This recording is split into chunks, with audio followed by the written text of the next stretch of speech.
Captain Sarah Martinez knelt beside the wounded soldier, her hands moving with practiced precision as she applied pressure to the shrapnel wound on his leg. The desert heat was unbearable, even in the early morning hours, and sweat dripped from her forehead onto the sandy ground of Forward Operating Base, Shepherd in Afghanistan. "You're going to be fine, Rodriguez," she said calmly, though the soldier's face had gone pale from blood loss. "Just keep your eyes on me and breathe slowly." Around them, the chaos of a surprise Taliban attack continued to unfold. Mortar rounds exploded in the distance, sending clouds of dust and debris into the air. The unmistakable sound of AK-47 gunfire echoed across the compound as insurgents pressed their assault from multiple directions. Sarah had been assigned to the 82nd Airborne Division as a combat medic, a role that had earned her respect throughout the unit. For the past 8 months, she had saved dozens of lives under the most dangerous conditions imaginable. Her fellow soldiers trusted her completely, knowing that if they were wounded, Sarah would risk everything to get them to safety. What none of them knew was the secret she carried. Before joining the Army as a medic, Sarah had spent 4 years as a helicopter pilot in the National Guard. She had logged over 800 hours of flight time in various aircraft, including 200 hours specifically in the AH-64 Apache attack helicopter. Her transition to combat medicine had been a personal choice after losing her brother in a helicopter crash during a training exercise. She wanted to save lives instead of taking them. But she had never mentioned her flying background to anyone in her current unit. As far as they were concerned, she was just another highly skilled medic who happened to be fearless under fire. "Medic, we need you over here," shouted Sergeant Thompson from across the compound. Another soldier had been hit by sniper fire. Sarah quickly finished bandaging Rodriguez's leg and sprinted across the open ground, zigzagging to avoid the incoming rounds that kicked up dirt around her feet. She reached the fallen soldier and immediately began her assessment. The bullet had passed through his shoulder, missing the major arteries, but causing significant muscle damage. As she worked to stabilize the wounded man, Sarah could hear the distinctive sound of helicopters approaching in the distance. The cavalry was coming, but she wondered if it would be enough. Intelligence reports had indicated this was going to be one of the largest coordinated attacks the Taliban had attempted in this sector. The base's commanding officer, Colonel Williams, was coordinating the defense from the command bunker. His voice crackled over the radio, calling for immediate air support and medical evacuation for the wounded. The problem was that the nearest Apache squadron was 40 minutes away, and the Taliban forces were already inside the perimeter in several locations.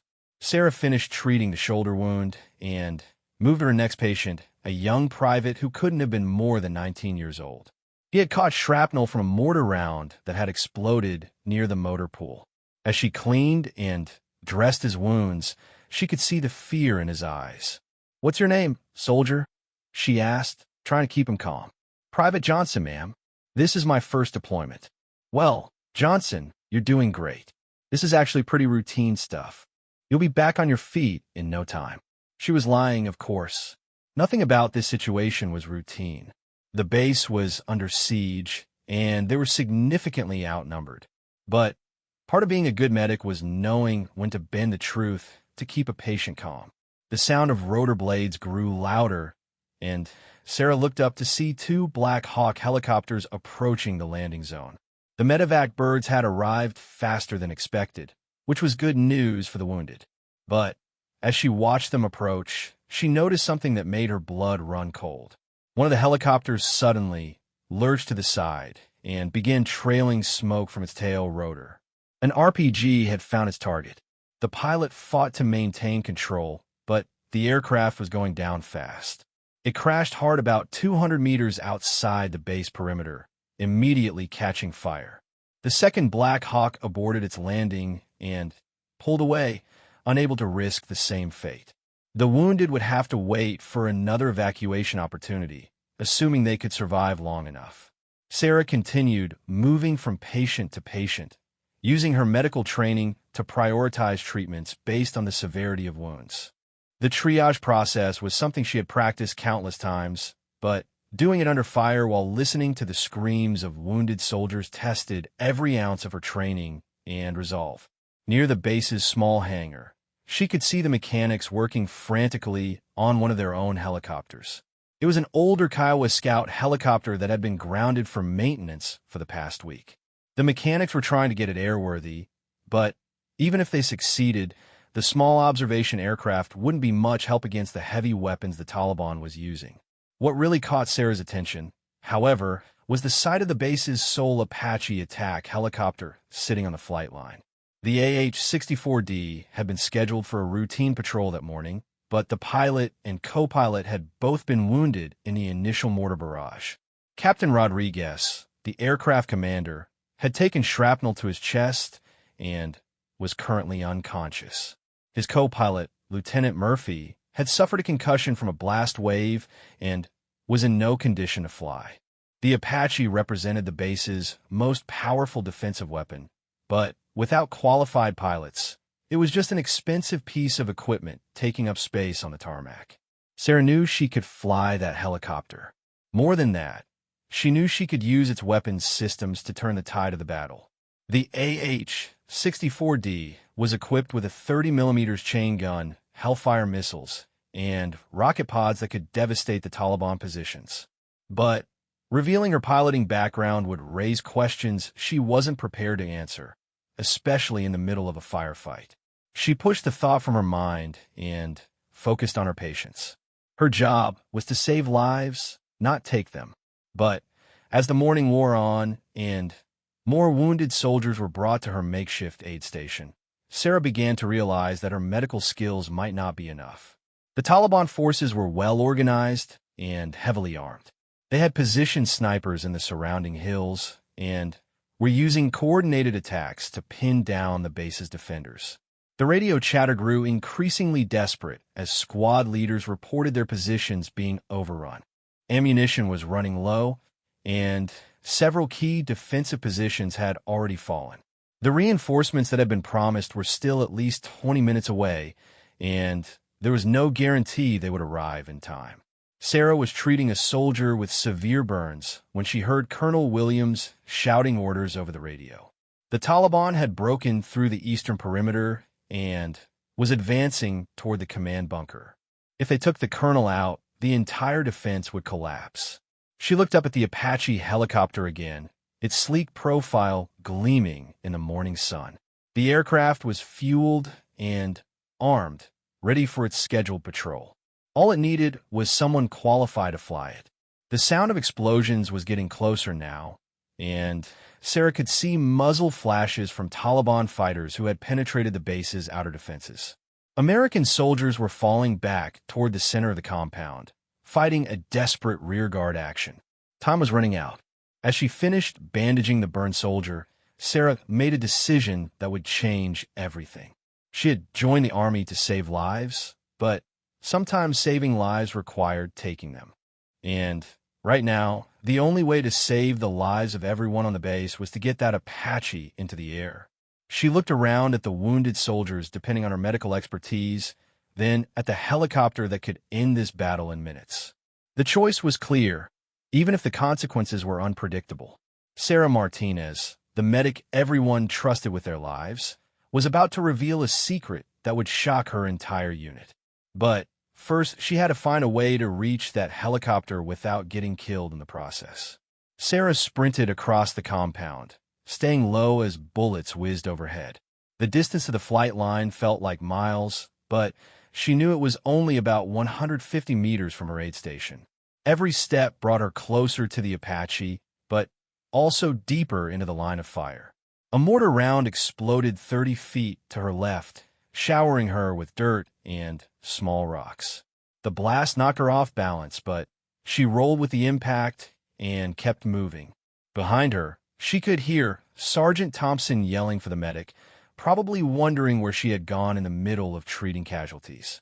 The Apache sat on the tarmac like a sleeping predator, its weapons systems loaded and ready. Sarah had flown this exact model before, though that felt like a lifetime ago. The AH-64D Longbow Apache was one of the most sophisticated attack helicopters in the world, equipped with advanced targeting systems that could engage multiple threats simultaneously.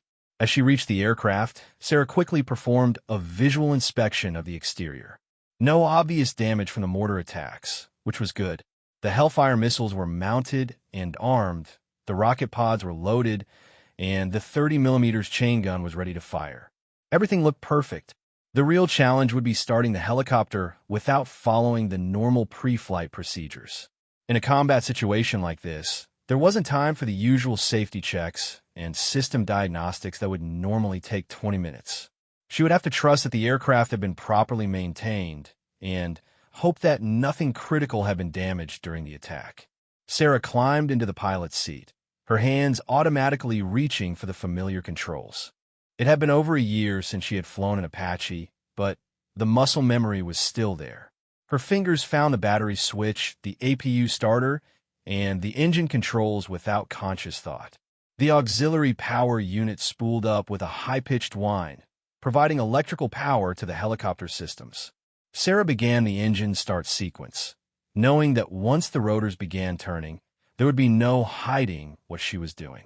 Everyone on the base would see the Apache coming to life, and they would all wonder who was crazy enough to attempt a combat takeoff without proper authorization. The first engine ignited with a roar, followed seconds later by the second. The distinctive sound of the Apache's twin turboshaft engines filled the air, momentarily drowning out the gunfire and explosions. Sarah felt the helicopter come alive beneath her hands as the rotor blades began their slow rotation. Through the cockpit window, she could see several soldiers staring in disbelief at the flight line. Even in the middle of a firefight, the sight of someone starting up the base's primary attack helicopter without clearance was enough to capture their attention. Colonel Williams' voice crackled over the radio. "Who the hell is starting up that Apache? All pilots are either wounded or off base. Identify yourself immediately." Sarah hesitated for a moment, then keyed her radio. "Colonel, this is Captain Martinez. I'm taking the Apache up to provide close air support." "Martinez? You're a medic. What do you think you're doing?" "With respect, sir, I'm also a qualified helicopter pilot with over 200 hours in the Apache. Request permission to engage enemy forces." The silence on the radio lasted several seconds while the colonel processed this unexpected information. During those seconds, Sarah continued her abbreviated pre-flight checks, bringing the helicopter's weapons systems online and checking the targeting computer. "Captain Martinez, I don't know how or why you can fly that bird, but right now I don't care. We've got Taliban forces advancing on multiple fronts, and we're about to be overrun. You're cleared to engage any hostile targets outside the base perimeter. Godspeed." Sarah pulled collective pitch and felt the Apache lift off the ground. The familiar sensation of flight filled her with a mixture of relief and determination. This was what she had been trained to do, even if she hadn't done it in over a year. As the helicopter climbed to 200 feet, Sarah could see the full scope of the battle below. Taliban fighters were advancing from 3 different directions, using the rocky terrain and abandoned buildings outside the base to provide cover. She counted at least 40 insurgents, armed with RPGs, heavy machine guns, and automatic rifles. The base's defenders were pinned down behind what